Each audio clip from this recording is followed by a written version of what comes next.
Students, कैसे हो बेटा आप लोग? सब ठीक ठाक? क्लास स्टार्ट करते हैं, टाइम बर्बाद नहीं करते हैं, पेपर आ चुका है, जल्दी जल्दी पढ़ते हैं। लगातार पिछले 2 वीडियो से चल रहा है एसी सर्किट। पहले क्लास में एसी सर्किट हैविंग रेजिस्टेंस, दूसरे लेक्चर में having circuit AC circuit having inductance, आज के लेक्चर में एसी सर्किट हैविंग कैपेसिटेंस। मैं क्या कहना चाह रहा हूं कि मान लो आपके पास एक एसी सर्किट है जिसमें कैपेसिटेंस लगा है, एसी सर्किट है जिसमें कैपेसिटेंस लगा है, पता है ये एसी है ना। एसी का मतलब ये ऐसे बना देते हैं, मतलब एसी फ्लो कर रहा है, और ये कैपेसिटेंस है, कैपेसिटेंस कैपेसिटेंस। पहले में रेजिस्टेंस, दूसरे में इंडक्टेंस, अब कैपेसिटेंस। अब सुनो, क्या ईएमएफ लेके चलते हैं? आपको पता है ईएमएफ क्या होता है? ऑल्टरनेटिंग, आपको पता है ना एक क्वेश्चन, ई नॉट साइन ओमेगा टी। और जब इसमें आप वोल्टेज सप्लाई करोगे तो आपको पता है ना, कैपेसिटर जैसे हर का अपना अपना प्रॉपर्टी होता है। इंडक्टर क्या करता है? इंड्यूस ईएमएफ डेवलप कर देता है, अगर उसमें वेरिएबल वोल्टेज गया तो, वेरिएबल करंट गया तो। और ये कैपेसिटर का रोल क्या होता है? चार्ज स्टोर करता है। तो जैसे इसमें वोल्टेज सप्लाई होगा ये चार्ज स्टोर करेगा। क्यों क्या हो गया? Charge store by what? कौन करेगा ये चार्ज स्टोर बेटा? कैपेसिटर। तो चार्ज कैसे, चार्ज निकालने का फॉर्मूला क्या होता है? C इंटू वी, आपने पढ़ा था सेकंड चैप्टर में, C into V, capacitance into voltage. तो C इंटू ई कितना हो गया? ई की जगह पे बेटा C E naught sine omega T. Charge आ गया। अब चार्ज से करंट निकाल देते हैं। कैसे निकालेंगे? आपने पढ़ा है ना, ये भी आपने पढ़ा थर्ड चैप्टर में, rate of flow of charge gives the current. अपने आप पता चल जाएगा सर्किट में करंट क्या आया, क्या फ्लो है ना, ऑब्वियसली कर सकते हैं। तो क्या हो जाएगा? डिफरेंशिएशन ऑफ क्या? C E naught sine omega T with respect to D T. अब क्या करें बेटा? अब बोलोगे सर अब डिफरेंशिएट करोगे, आप देखो ई नॉट बाहर आ गया, साइन का यहाँ डिफरेंशिएशन इंटीग्रेशन नहीं है, ध्यान रखना। साइन का क्या हो जाएगा? कॉस, और जो मल्टीपल है वो डिफरेंशिएशन में मल्टीप्लाई हो जाता है और इंटीग्रेशन में डिवाइड हो जाता है। तो ई नॉट बाहर आ गया, ओमेगा कॉस ओमेगा टी। ये कैसे हो गया बताओ?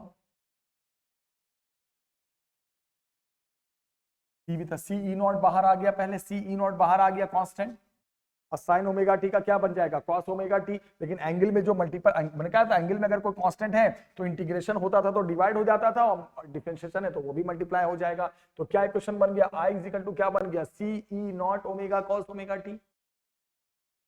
आगे वाले को आई नॉट मान ले तो आई इज इक्वल टू क्या बन गया बेटा? आई नॉट कॉस ओमेगा टी, क्योंकि आगे वाला सब आई नॉट हो जाता है।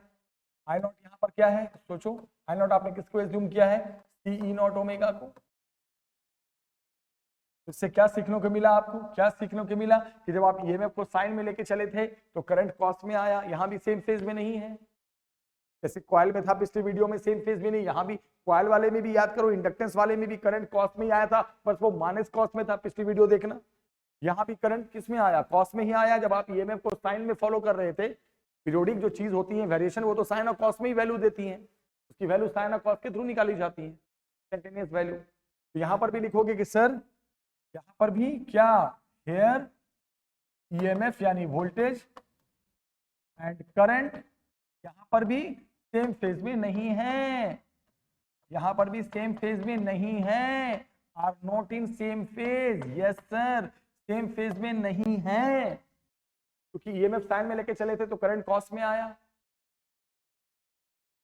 तो यहां पर भी अगर ग्राफ बनाना चाहोगे, आप ग्राफिकली शो करना चाहोगे, तो मान लो ग्राफ ईएमएफ का तो साइन में शो करोगे आप, 0 t/4 t/2 3t/4 t। तो आप जब ईएमएफ को साइन में लेके शो करोगे तो करंट का ग्राफ किस में बनेगा? कॉस में। देखो कॉस में है ना, कॉस में ग्राफ आप जानते हो कैसे बनता है बेटा? मैक्सिमम से आता है, मिनिमम तो ये मैक्सिमम।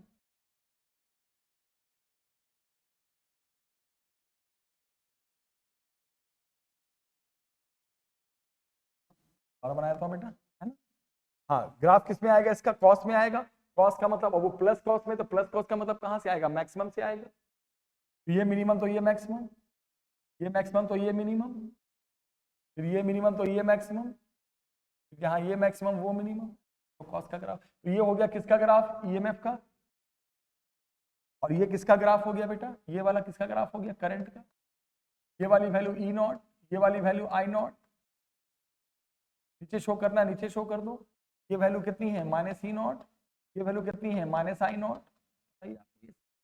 मतलब एक ईएमएफ का साइन में है तो करंट का कॉस में है।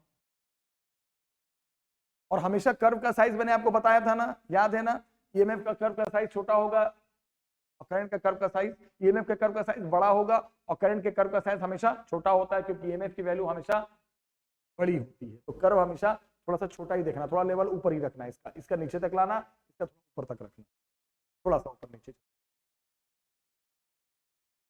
तो यहां भी वही चीज सीखने को मिला, जिस एसी सर्किट में कैपेसिटर लगा होता है वहां भी करंट और वोल्टेज सेम फेज में नहीं होते हैं। ईएमएफ का साइन में फॉलो हो रहा है तो करंट कॉस में आ रहा है, सेम फेज में है ही नहीं।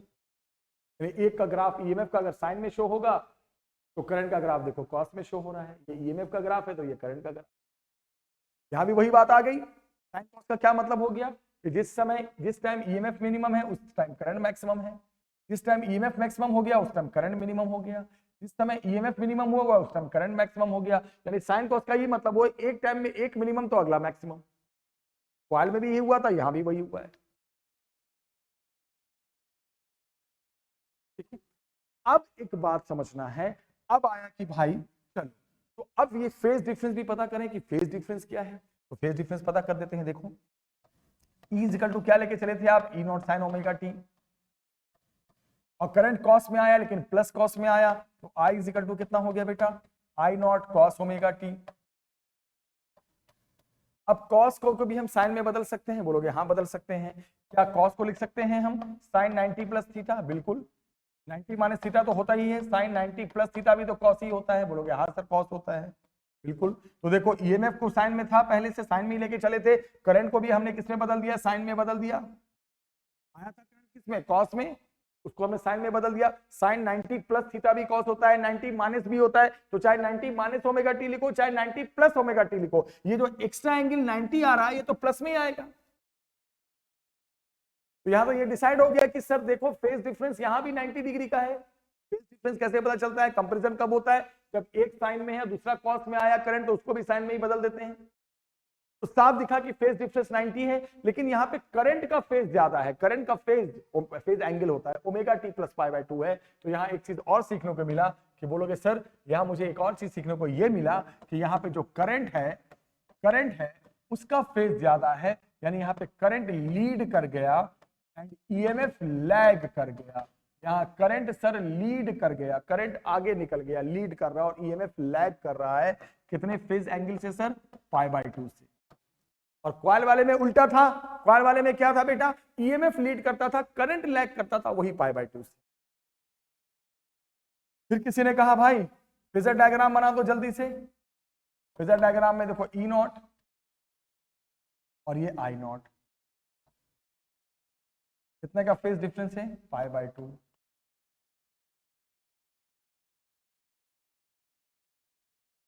ऐसे बताने का मतलब current lead EMF lag, current आगे निकल गया ईएमएफ पीछे। और साइज में तो चाहे कर्व बनाओ चाहे पीक वैल्यू दिखाओ, फेजर डायग्राम में तो हम सिर्फ पीक ही वैल्यू दिखाते हैं। कौन सा डायग्राम है ये, पढ़ाया था ना मैंने, ये कौन सा डायग्राम है ये बेटा, इस एसी सर्किट हैविंग कैपेसिटेंस का phasor diagram. EMF lag current lead by phase angle pi by 2, phase difference. ऐसे बनाने का मतलब ये आगे ये पीछे, तो दिखा दो phasor diagram, curve diagram, phasor diagram.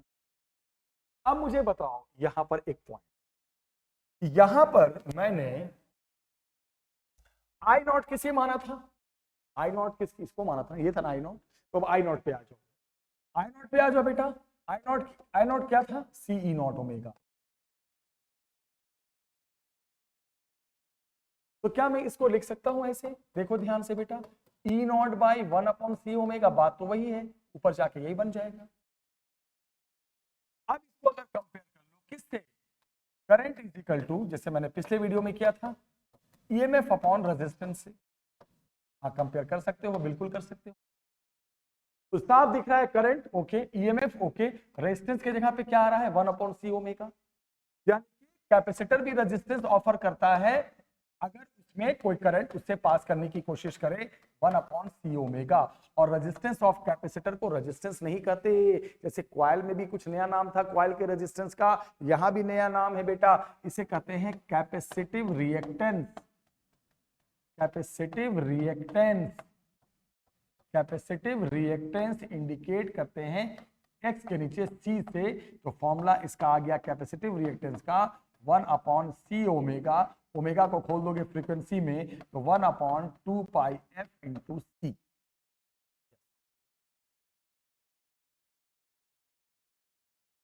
तो कैपेसिटर हो, पिछली वीडियो में इंडक्ट कॉइल था, कॉइल में करंट जाएगा वो भी अपोज करेगा, उसके रेजिस्टेंस को रेजिस्टेंस नहीं इंडक्टिव रिएक्टेंस x के नीचे L लिखते थे पिछली वीडियो में। आज कैपेसिटर के रेजिस्टेंस को होगा तो रेजिस्टेंस बट बुलाएंगे किस नाम से, कैपेसिटिव रिएक्टेंस। वहां इंडक्टिव रिएक्टेंस कॉइल में, यहां कैपेसिटिव रिएक्टेंस, वहां x के नीचे L लिखते थे, यहां आज x के नीचे c लिखेंगे। फॉर्मूला 1/c ओमेगा, ओमेगा को फ्रीक्वेंसी में खोलोगे तो 2 पाई इंटू। अब अगर आप इतना सीख गए हो तो अगर आपसे कोई बोले कि भाई जरा बताओ तो जरा कैपेसिटिव रिएक्टेंस का फ्रीक्वेंसी के साथ ग्राफ बनाओ, तो फ्रीक्वेंसी होगी ऑल्टरनेटिंग वोल्टेज की या करंट की, तो बोलोगे सर इनवर्सली। या कैपेसिटेंस के ग्राफ साथ बनाओ तो बेटा ग्राफ, सॉरी, तो यहां भी क्या बोलोगे इनवर्सली। एक कॉन्सेप्चुअल सवाल आता है, कॉन्सेप्ट बोलोगे क्या आता है। अगर कोई करंट डीसी है तो आपको पता है डीसी कैसा करंट होता है, कांस्टेंट। तो जो कांस्टेंट करंट होगा उसकी फ्रीक्वेंसी तो होगी ही नहीं। मान लो डीसी करंट की बात करें तो डीसी करंट की फ्रीक्वेंसी तो होती नहीं है, जीरो होता है।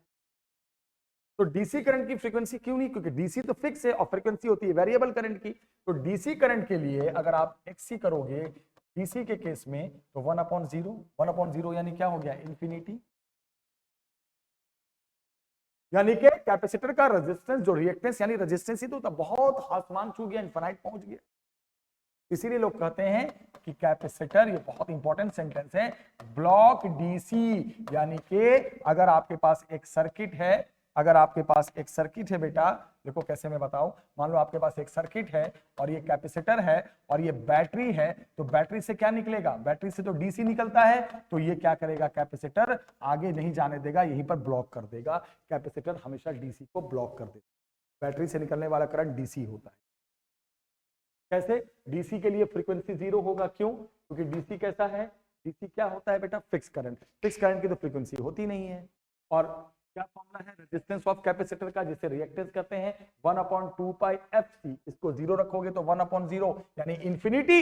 रिएक्टेंस आसमान छू गया, रेजिस्टेंस बहुत हाई हो गया, डीसी ब्लॉक हो जाएगा। याद रखना, कैपेसिटर ब्लॉक डीसी। अब टॉपिक है बेटा एवरेज पावर। इस सर्किट से हमें एवरेज पावर क्या मिलेगा, उस ऐसी सर्किट से जिसमें कैपेसिटर लगा है। तो मैंने कई बार बताया एवरेज पावर का फॉर्मूला होता है work upon time, rate of work done. और वर्क डन निकालने का फॉर्मूला याद है, वोल्टेज इनटू करंट लिखकर टाइम रिस्पेक्ट में इंटीग्रेट 0 से t डिवाइडेड बाय t।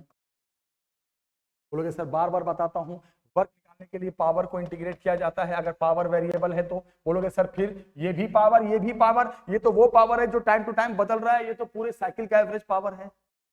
अब पावर को लिख सकते हैं, पावर का फॉर्मूला होता है ना वोल्टेज इनटू करंट, वही तभी आया ऐसे दे। अब यहाँ पे E क्या था सर, अभी आपने निकाला, E को आपने क्या लिया था sir, E0 sin omega t।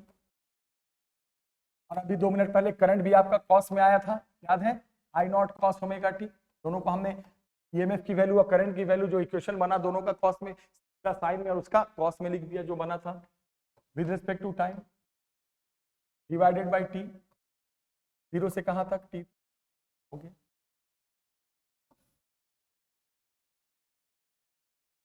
अब क्या हो गया सर, कितना कर दिया, ईएमएफ साइन में लिया था, करंट देखो, याद करो, 10 मिनट पहले जाओ बैक करो वीडियो को, देखो करंट कॉस में आया था।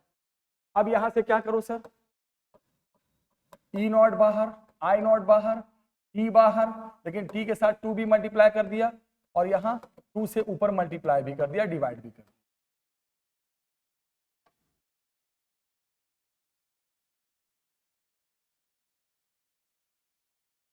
कहां से कहां तक, 0 से t तक। क्या किया मैंने, E not peak value fix, I not fix, t बाहर, पूरे साइकिल का टाइम 2 से मल्टीप्लाई डिवाइड भी कर दो। उससे क्या होगा sir, average power E not I not by 2t, 2 sine theta into cos theta, sine 2 theta, इसको लिख देंगे साइन 2 थीटा, 0 से t तक।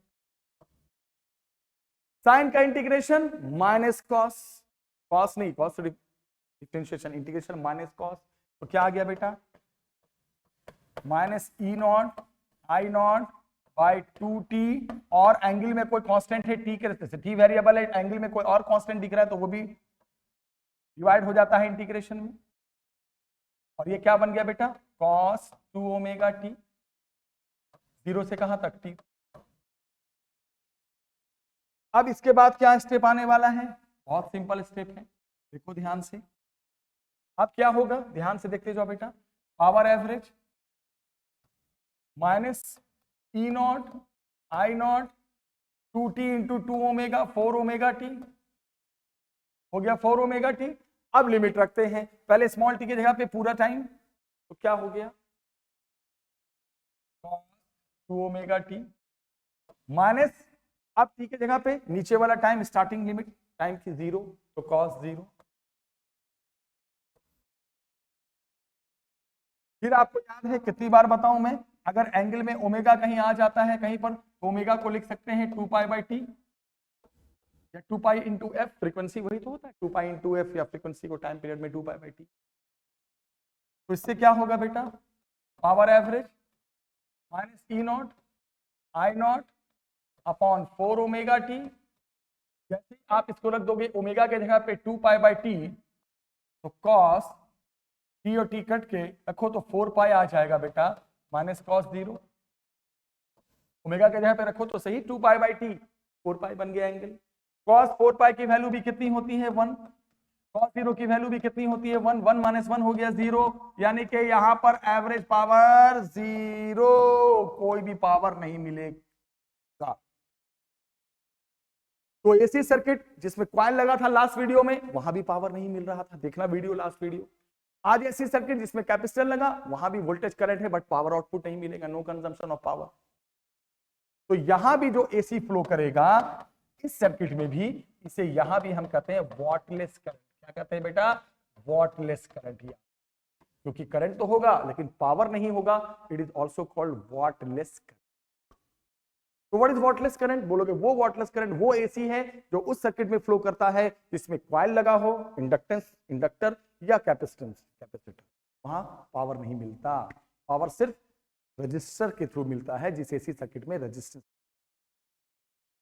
ये पावर निकाल। ऐसे ही था कॉइल में भी, सेम ऐसे ही था, बस कॉइल वाले में ना ये करंट माइनस में आया था, बस देखना पिछली वीडियो, बाकी आंसर वही है। तो आज की वीडियो में मैंने बेटा आप लोगों के लिए AC circuit having capacitance finish कर दिया।